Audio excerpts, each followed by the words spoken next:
And it's live. Hey, welcome everyone. This is Iron Coder week 3, and we are in the middle of doing our Word Madness challenge. I have a confession to make. I've done absolutely nothing on it, but I will be getting to that and hopefully having something in. Other folks have been much better than me about getting it done. I've seen 3 challenges so far that are in the works, and they've been looking good.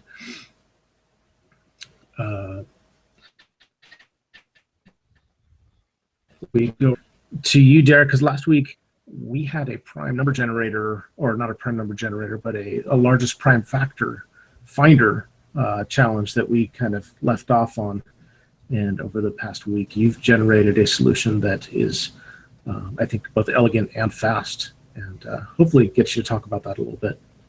Sure. Great. Do you have it pulled up somewhere? I can pull it up and share if you want, or if you want to share, you can. I should be able to pull it up and share. Okay, cool.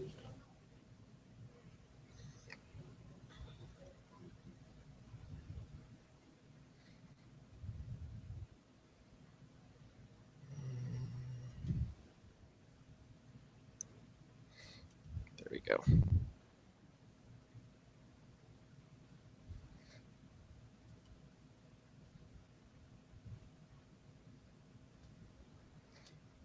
All right, and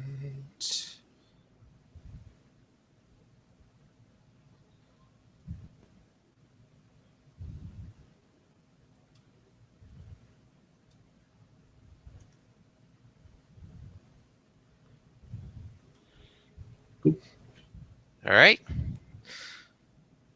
So the first part of my solution is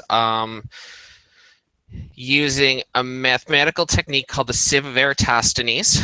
And what it does is we go through all the numbers up to a certain point, and we're trying to find out all the primes in there. So in this case, I've defined it going up to n. And I guess I'm actually only going up through the square root of n. I'm sorry, no. I want to find all the primes up through n. So I only need, the square root of n will be important in a minute.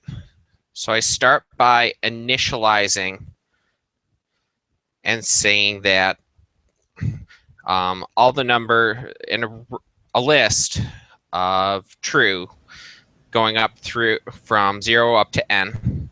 And then I say that 0 and 1 are both going to be false. Those aren't going to be primes. So now starting at 2 and going up through this limit, which is the square root of n, if not, all right, so if in the number list at that index, we're checking to see if it's prime. If it's not prime, then we're going to move on to the next step, the next number in the range. And I thought that was a really nice part of your solution, because one thing when I was looking into it, I ended up checking the same number a whole lot of times, and doing that little shortcut there really cuts a whole lot of math out of the solution. It does. And so then from there, once we've decided that the index number is a prime number, we're going to go through and we're going to go through this range. So we're going to start at double the index and then go up through the top of our list, n plus 1, and we're going to step in terms of the index. So we're going to start at 2 times the prime number, then 3 times the prime number, then 4 times the prime number until we reach the top. And for each of those, it's going to be that prime number times something. So it's not going to be prime. So we're going to set that equal to false. Why are you starting at 2 times the index? Well, the index we've decided at this point is prime. Okay. So the smallest multiple of that is 2 times the index. Okay. So now at this point, I've gone up through the square root of n. I'm sorry. I go through this until I hit the square root of n. So anything bigger than the square root of n, if it's not prime, we would have hit it already because something would have been less than this. One of its factors would have been less than the square root of n. So at this point, we can go through and we can read off everything that we have that is prime. So I create a empty list that's my results. And then Python has this neat trick that you can enumerate through a list and it will return you a tuple. The first element of that is the index, and the second element of that is the value, that value within the list. So the value is either going to be true if it's prime or false if it's not prime. And this is how you're filtering that list from the full list of every value between whatever the square root n. 0 and n. Okay. Down to just the ones that are prime. Just the ones that are prime. Yep. Okay. Cool. And I'll just keep pushing them onto the results list, and then I'll return that list. Nice. Yeah, and so that one is just basically what that sieve method is doing is a compact and fast way to get all the prime numbers between 0 and whatever number you pass into the function. Correct. Is that true? Yep. Okay, awesome. So then next function I have is this largest prime factor. And so the first thing of largest prime factor of a number n. So the first thing I do is I take the square root of that number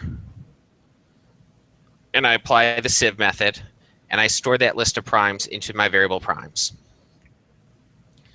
So I'm using that same square root technique again, where if something is going to be a factor of this number n, is going to be a prime factor of this number n, it's going to be either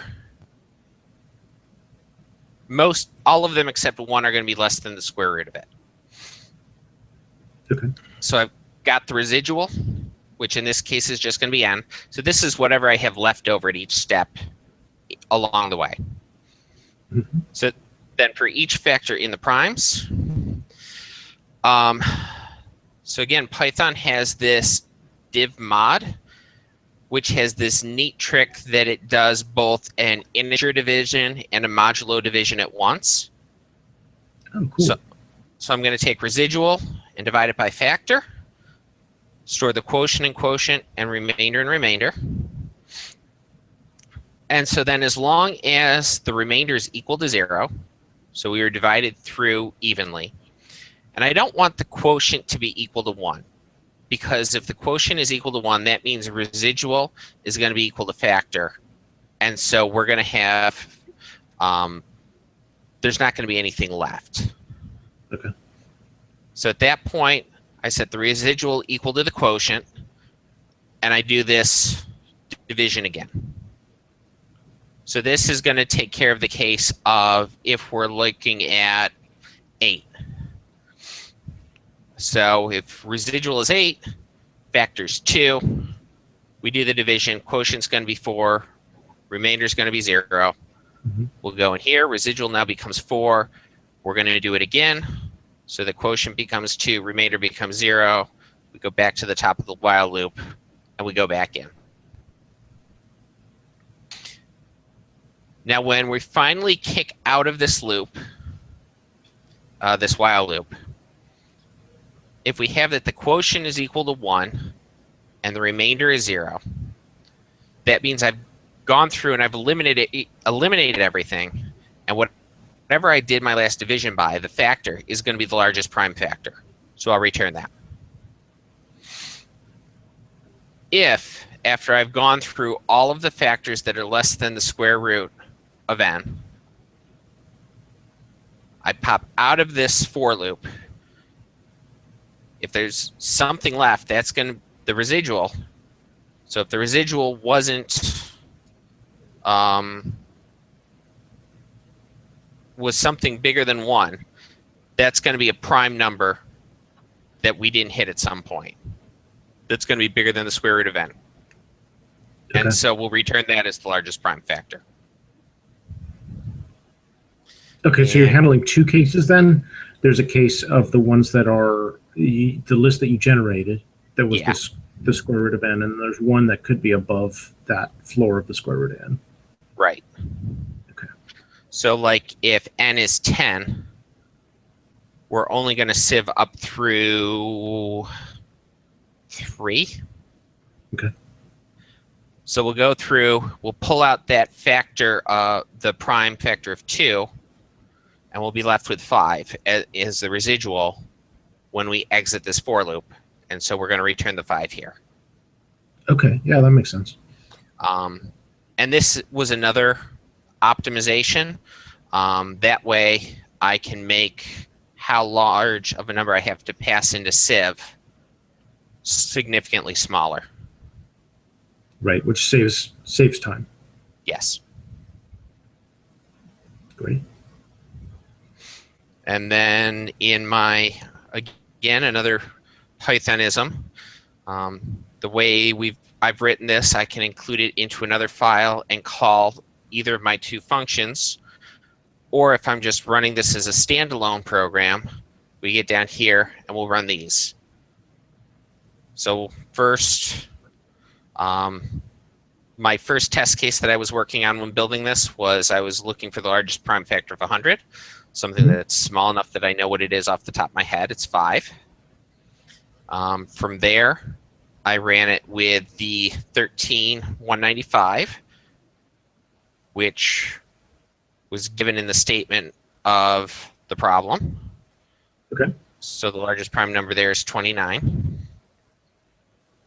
And then finally, I ran it with the number that they gave as the test, and it spit out the correct answer. Although Awesome. I don't remember off the top of my head what that was. It was in the thousands. I remember that. But yeah, go ahead and run it if you have it ready. I'd love to see it.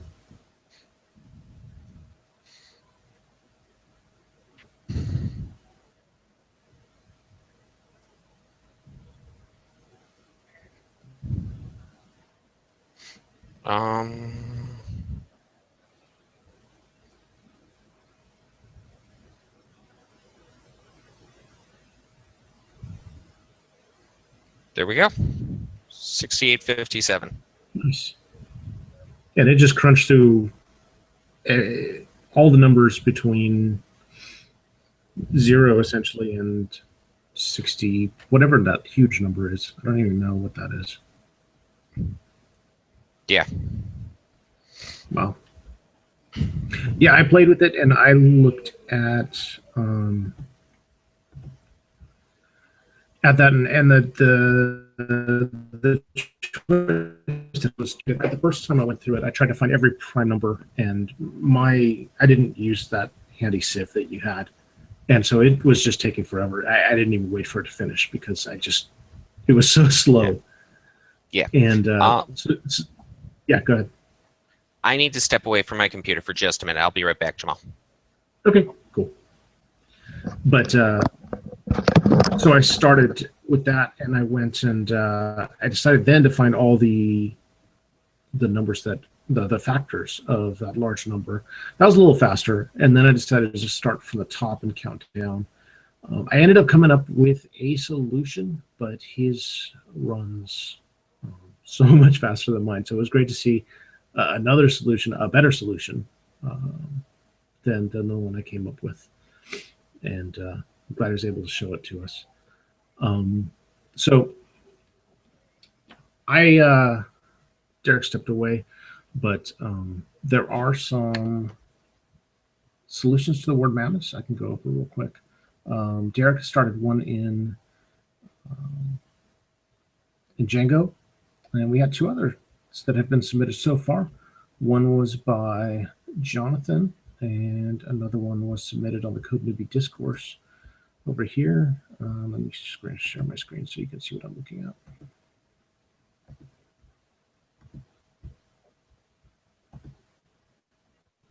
Okay. Newbie Discourse. Over here, we also had a solution from Mega Cartridge. I want to look real quick at Jonathan's solution. Fortunately, he wasn't able to join us tonight, but let's go in and try it out. First of all, let me take a quick look at the code. All right, there it is, Mad Libs. Python. And he took a terminal-based solution to his Python Mad Libs. Start that up. He took one of the additional stretch goals of having more than one story. So let's try story 2. Okay.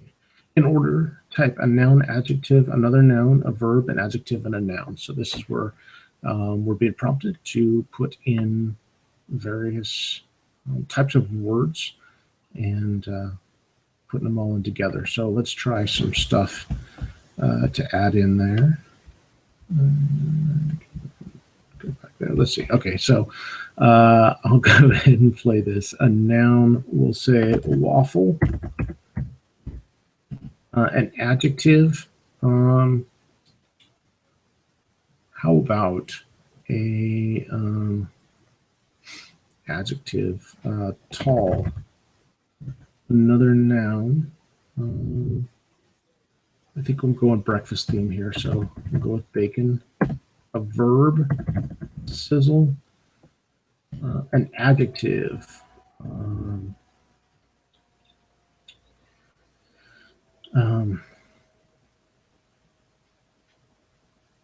hungry. And another noun, how about juice. And so here. It looks like he also went ahead and highlighted the words that that were entered in, and we came up with our own Mad Lib. Most waffle will be doing tall things. The bacon sizzle is hungry for juice. Oh. Hey, Jamal, I'm back. Hey, Derek. Good to have you back. Do you want to take a shot at Jonathan's Mad Lib? He's got 2 stories here. I just one and came up with a most waffle will be doing tall things. The bacon sizzle is hungry for juice.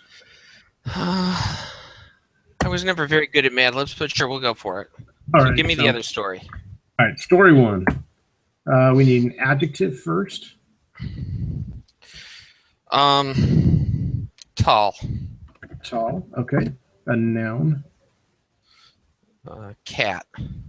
Cat. Pronoun. He. Okay. An adverb. Sheepishly. Sheepishly, that's a good one. Okay, and finally a verb. Sauntered. Uh-oh. I'm not sure I know how to spell that. Sauntered. Okay. All right, let's give this a shot. So this will be a tall story about Cat. Why is he sheepishly sauntering? Isn't it absolutely amazing? All right. Well, that is too much fun. Let me see here. There was another one. I don't think I have it locally, but I can bring it up. The one that Mega Cartridge submitted. Oh, let's look real quick at Jonathan's code here. So, this one's in Python, and one thing I did want to show is here he's doing that syntax highlighting in the terminal using these character strings. So it looks like he's setting, my guess would be that this is red because this is the word that's being inserted, and then he's going back to either default color or green there. I'm not sure which. Do you happen to know, Derek? No, I don't know. Okay. But yeah, it's a nice nice solution here. But Jonathan, also real quick,